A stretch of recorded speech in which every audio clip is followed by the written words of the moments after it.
Assalamualaikum warahmatullahi wabarakatuh. Selamat pagi. Perkenalkan, nama saya Sultan Rajo Alfiansyah dari kelas 11 IPS 4.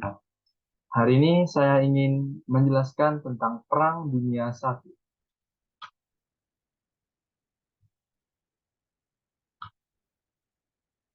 Ini adalah pembahasan kita hari ini.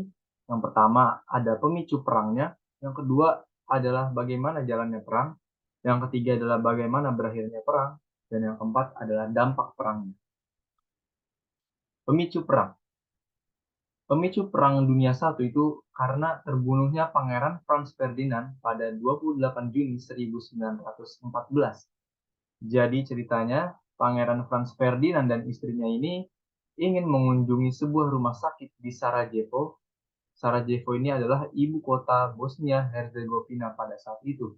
Tapi naas, sebelum mereka sampai sana, mereka sudah ditembak oleh Gavrilo Princip. Gavrilo Princip merupakan anggota Young Bosnia yang menentang aneksasi Austria terhadap Bosnia-Herzegovina dan berkomitmen memerdekakan bangsa Slavia Selatan dari Austria-Hungaria. Yang kedua ada krisis Juli.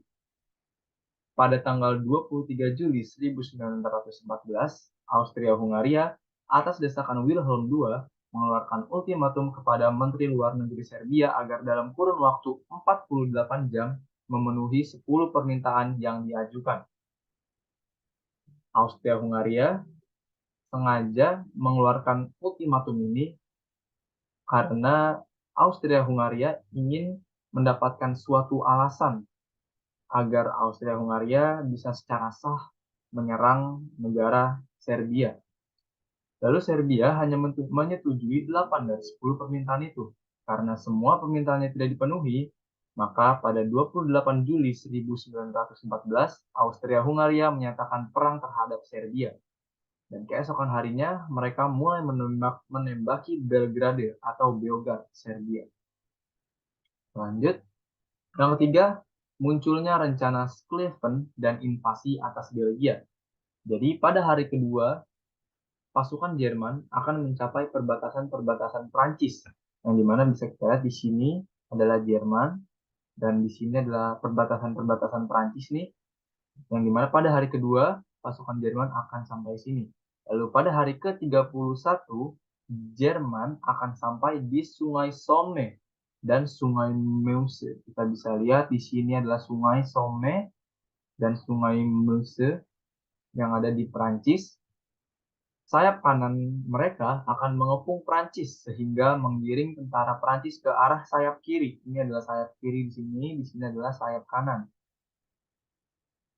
Ya, jadi tentara Prancis ini akan digiring ke arah sayap kiri oleh tentara Jerman yang menyerang habis-habisan dari sayap kanan. Rencana ini diketahui oleh Belgia. Lalu Belgia melakukan mobilisasi pasukan. Pada tanggal 4 Agustus 1914, Jerman menginvasi Belgia. Kenapa Prancis bisa tumbang di invasi ini? Karena pasukan Jerman bukan menyerang dari sisi sayap kanan saja, tetapi dari arah sayap kiri juga, yaitu dari Lorraine, tepatnya ada di sekitar sini. Jadi saat Prancis pasukannya di sini sudah digiring ke arah sayap kiri, pasukan Lorraine langsung menyerang juga dari sayap kiri. Jadi Prancis terkepung dari dua arah, sehingga Prancis harus terinvasi pada saat itu. Yang keempat, di sini ada keterlibatan Britania Raya atau Inggris pada saat itu. Jadi, tadi kan Jerman itu menyerang Belgia pada 4 Agustus. Karena itu, Inggris sebagai temannya Belgia ini mendesak Jerman agar segera menarik mundur pasukannya. Nah, ini dia. Dalam perjanjian antara Inggris dan Belgia pada tahun 1839 yang terdapat di Konvensi London, Inggris berkewajiban melindungi netralitas Belgia. Tapi ultimatum Inggris yang menyuruh Jerman agar mundur dan menarik pasukannya ini diabaikan oleh Jerman. Dan karena hal itu, Inggris pun memiliki alasan yang sah untuk berperang dan menyatakan perang melawan Jerman pada 4 Agustus 1914. Amerika Serikat adalah pendatang terakhir dari kubu sekutu. Mengapa Amerika Serikat bisa terlibat? Karena 3 kebijakan Jerman yang menyebabkan hal ini, yaitu yang pertama ada tenggelamnya kapal RMS Lusitania seperti yang terdapat pada di gambar. Lalu yang kedua, kebijakan perang menggunakan kapal selam tanpa batas. Yang ketiga ada telegram Zimmermann. Sekarang kita masuk ke jalannya perang. Selama perang, blok sentral yaitu yang terdiri dari negara Jerman, Austria, dan Ottoman melawan blok sekutu yaitu yang terdiri dari negara Prancis, Inggris, dan Rusia. Perang ini lebih condong ke arah yang defensif. Mereka membangun pertahanan berupa parit yang memanjang dan paralel, serta memasang barikade berupa kawat yang dipasang pada garis depan. Perang ini disebut sebagai perang yang paling menyedihkan. Mengapa? Karena sering terjadi prajurit yang terkena disentri akibat minum air yang tidak bersih. Lalu tidak sedikit juga banyak tentara yang cacat akibat terkena pecahan mortar. Nah, perang ini lebih condong ke arah yang defensif. Mereka itu membuat pertahanan berupa parit yang memanjang dan paralel, serta memasang barikade berupa kawat yang dipasang pada garisan depan. Perang ini lebih menyedihkan daripada semua yang terjadi. Sementara itu, medan front atau pertempuran dapat digambarkan sebagai berikut. Yang pertama ada dari di front barat, yaitu antara Jerman melawan Belgia dan Prancis. Di front timur, terdapat Rusia melawan Austria-Hungaria dan Prusia Timur. Kelak, keterlibatan Rusia dalam perang berakhir dengan ditandatanganinya perjanjian Brest-Litovsk antara Partai Bolshevik, penguasa baru Rusia yang sejak awal menentang perang, dan Jerman pada Maret 1918. Bagaimana telah kita ketahui, pasca penggulingan rezim Tsar Nicholas II pada dinasti Romanov, pada Februari sebelumnya, Rusia berada di bawah pemerintahan sementara yang beranggotakan anggota-anggota parlemen atau Duma. Namun karena kecewa dengan kinerja pemerintahan sementara, Partai Bolshevik dengan kaum Sovietnya kemudian mengambil alih kekuasaan dengan cara kekerasan dari pemerintahan sementara dalam apa yang disebut Revolusi Oktober pada tahun 1917. Para pemimpin Bolshevik inilah yang memperakasai perjanjian Brest-Litovsk dengan Jerman itu. Kalau sekarang Brest-Litovsk ini menjadi bagian dari wilayah negara Belarus. Yang ketiga ada front selatan, yaitu peperangan antara Italia melawan Austria-Hungaria dan Jerman.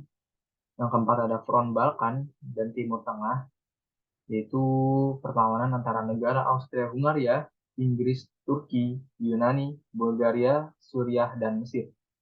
Yang kelima ada front Asia Pasifik, yang merupakan daerah pertempuran antara Sekutu dan Jepang yang dibantu oleh negara-negara Asia Pasifik.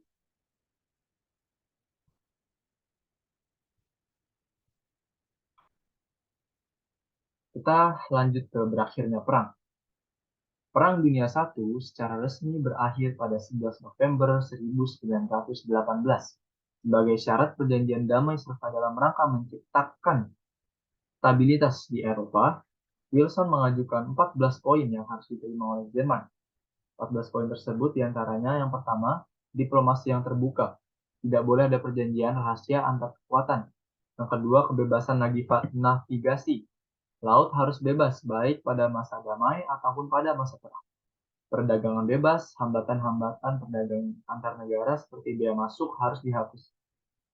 Lalu yang selanjutnya ada, sebentar, mohon maaf.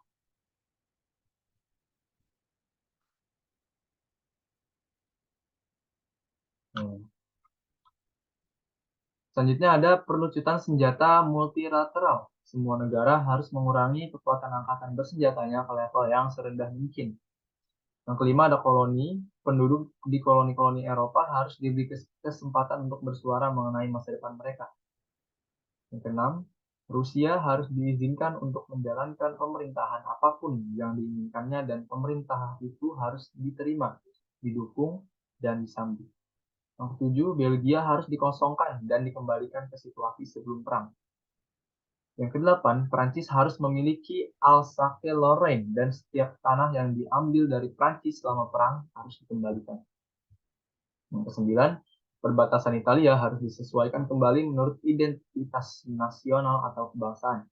Nah, poin ke-10 dari Woodrow Wilson ini menjadi pemicu pada nanti di dampak perangnya terhadap Indonesia. Yaitu poin yang 10 ini, hak menentukan jati diri bangsa. Kelompok-kelompok bangsa di Eropa harus sedapat mungkin diberikan kemerdekaan. Yang ke-11, Rumania, Montenegro, dan Serbia harus dikosongkan dan Serbia harus memiliki akses menuju ke laut. Yang ke-12, orang-orang Turki Ottoman harus diperintah oleh orang Turki Ottoman sendiri dan orang-orang non-Turki Ottoman di wilayah-wilayah yang sebelumnya dikuasai oleh Turki Ottoman harus diberi kebebasan untuk menentukan nasibnya sendiri. Yang ke-13, Polandia harus menjadi sebuah negara merdeka dengan akses menuju ke laut. Yang ke-14, Liga Bangsa-Bangsa, perkumpulan yang mencakup Amerika Serikat, semua bangsa harus dibentuk untuk menjamin perdamaian dunia di masa depan. Nah, setelah melewati diskusi yang cukup lama, perjanjian akhirnya tercapai. Jerman dipanggil ke Versailles untuk menandatangani perjanjian Versailles pada 28 Juni tahun 1919.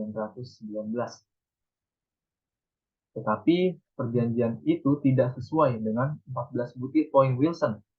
Perjanjian itu berisi yang pertama yang terdapat pada klausul-klausul umum. Nah, ini dibentuknya LBB. Lalu ada Jerman menerima kesalahan sebagai pemicu perang. Pada klausul-klausul keuangan, Jerman harus membayar kerusakan perang sebesar 6.600 juta euro, yang dimana kebijakan ini sangat-sangat merugikan Jerman, sampai-sampai ini menjadi alasan terjadinya Perang Dunia Kedua. Lalu yang ketiga, pada klausul-klausul militer, Angkatan Darat Jerman dikurangi menjadi 100.000 orang dan pengadaan serta penggunaan tank tidak diizinkan. Jerman hanya diizinkan memiliki 6 kapal dan tidak boleh ada kapal selam. Jerman tidak diizinkan memiliki angkatan udara. Dan wilayah Rhineland harus bebas dari personel militer dan persenjataan Jerman. Yang keempat, pada klausul-klausul teritorial, Jerman tidak diizinkan bergabung dengan Austria. Lalu Jerman kehilangan sejumlah wilayah. Kita lanjut ke dampak perangnya. Dampak perang dari Perang Dunia I ini tentu saja kemunduran Eropa di segala bidang karena akibat perang ini. Lalu yang kedua, runtuhnya 4 kekaisaran besar. Yang ketiga, berkembangnya komunisme. Yang keempat, berkembangnya fasisme di Italia dan Jerman. Yang kelima, genosida terhadap orang-orang Armenia yang menyebabkan kematian lebih dari 1,5 juta orang pada saat itu. Lalu yang keenam ini meningkatkan gerakan nasionalisme yang disebabkan oleh butiran ke-10 pada Woodrow Wilson tadi yang berbunyi hak menentukan jati diri bangsa, kelompok-kelompok bangsa di Eropa harus sedapat mungkin diberikan kemerdekaan. Sekian dari saya, terima kasih. Mohon maaf bila ada salah-salah kata. Selamat pagi, wassalamualaikum warahmatullahi wabarakatuh.